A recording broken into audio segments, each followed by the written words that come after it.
से अधिक गांवों में बाढ़ का प्रभाव पड़ा है। ये बाढ़ प्रदेश के अंदर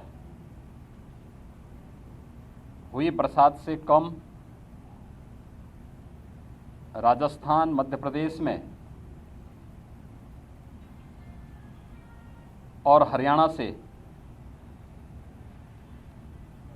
कोटा बांध राजस्थान, माता टीला बुंदेलखंड मध्य प्रदेश और हथनी कुंड बांध हरियाणा से अतिरिक्त जल छोड़ने के कारण यमुना, चंबल, बेतवा नदी में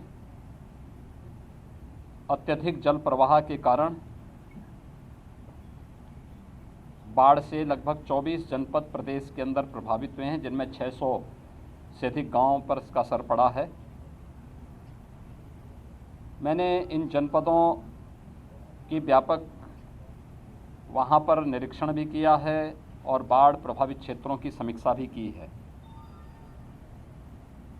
मैं भी हमीरपुर, जालौन, इटावा और औरैया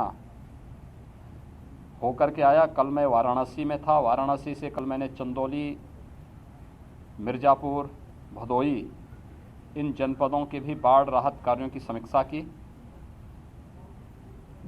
आज मैं स्वयं यहाँ पर गाजीपुर जनपद में आया हूँ। गंगा जी के तटवर्ती क्षेत्रों में बाढ़ के कारण लगभग 32 राजस्व गांव प्रभावित हुए हैं।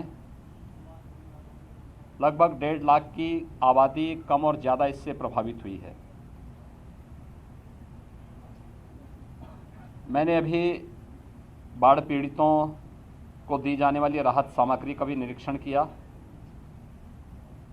और साथ ही साथ जनप्रतिनिधियों के मार्गदर्शन में, उनके नेतृत्व में जिला प्रशासन के द्वारा राहत कार्यों को किए जाने की समीक्षा भी की है।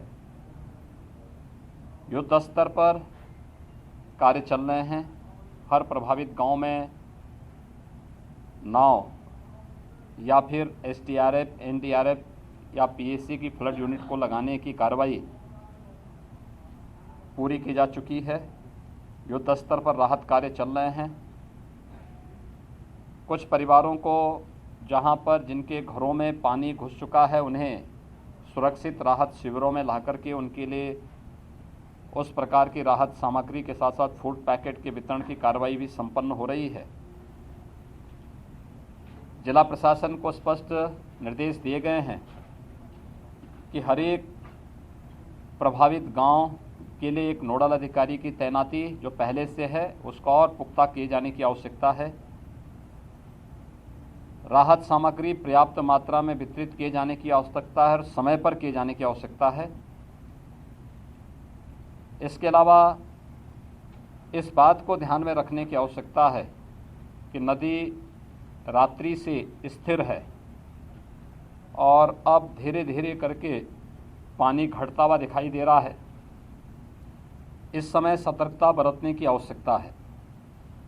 कटान नदी के तटवर्ती क्षेत्रों में हो सकता है, तो सिंचाई विभाग के अधिकारियों को इस बारे में निर्देश दिए गए हैं कि वे इस बात को सुनिश्चित करेंगे कि कटान अवरोधक कार्य उन क्षेत्रों में जहां पर संभावित कटान की आशंका है वहां पर इस कार्य पे धनराशि की कमी कहीं नहीं, इस कार्य को तत्परता के साथ वहां संपन्न करें।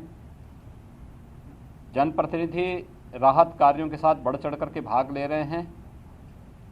सुरक्षित माहौल में वे उन सभी पीड़ित परिवारों से मिलें, बिना भेदभाव के सबको राहत सामग्री का वितरण करें।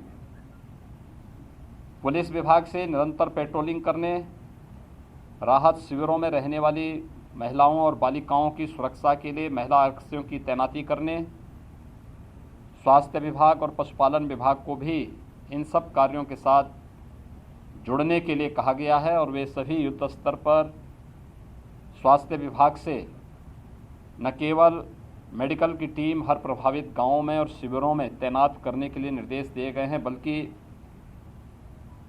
एंटी रेबीज के इंजेक्शन और एंटी स्नेक वैनम यानी सांप बिच्छू के काटने की शिकायतें इस सीजन में ज़्यादा होती हैं, इसको भी हर जगह इसकी उपलब्धता सुनिश्चित कराने के लिए कहा गया है।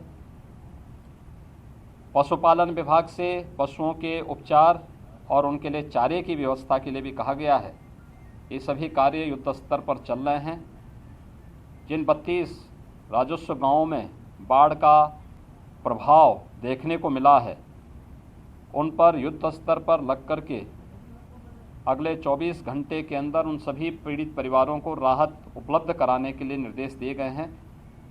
कार्य संतोषजनक ढंग से राहत कार्य चल रहे हैं और मैं विश्वास के साथ कह सकता हूं कि कोरोना महामारी के दौरान जनप्रतिनिधियों ने, प्रशासन ने हेल्थ वर्कर्स और कोरोना वॉरियर्स के साथ मिलकर के जो प्रदर्शन किया है, इस बाढ़ जैसी आपदा का भी सामना इसी तत्परता के साथ सभी लोग मिलकर के करेंगे।